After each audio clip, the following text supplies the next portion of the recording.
Hello everyone. This video is going to discuss a little bit about how to promote non-violent relationships everywhere and how each section of this can go about it. Because everyone can do something to promote non-violent relationships.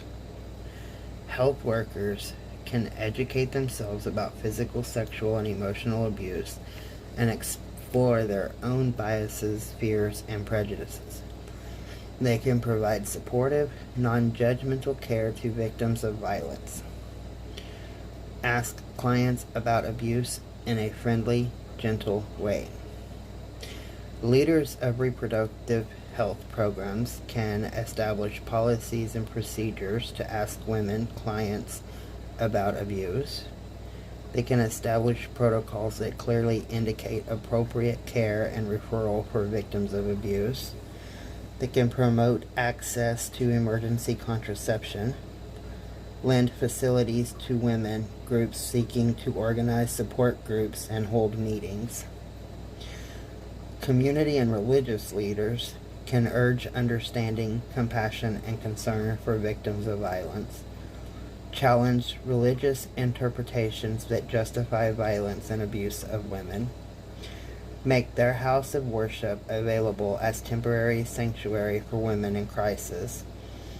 Provide emotional and spiritual guidance to victims of abuse. Support the efforts of abused women to leave relationships that put them at risk. Integrate discussions on healthy relationships and alternatives to violence into religious educational programs.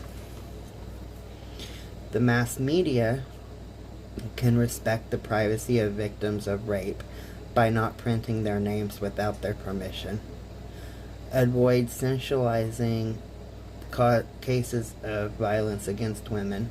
Place events in their proper context and use them as an opportunity to inform and educate. Provide free airtime or space for messages about gender violence and announcements of available services.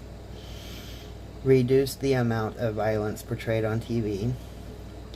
Develop socially reasonable radio and television programming that depicts equitable and nonviolent relationships between men and women. Develop programming that creates public dialogue about sexual coercion, rape, and abuse. And parents. Parents can refrain from arguing in front of their children. Teach their children to respect others and themselves. Encourage the health, safety, and intellectual development of their daughters as well as their sons, and encourage their self-esteem. Avoid hitting their children. Use nonviolent forms of discipline instead.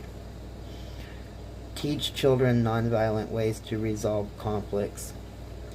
Talk to their children about sex, love, and interpersonal relationships. Emphasize that sex should always be consensual.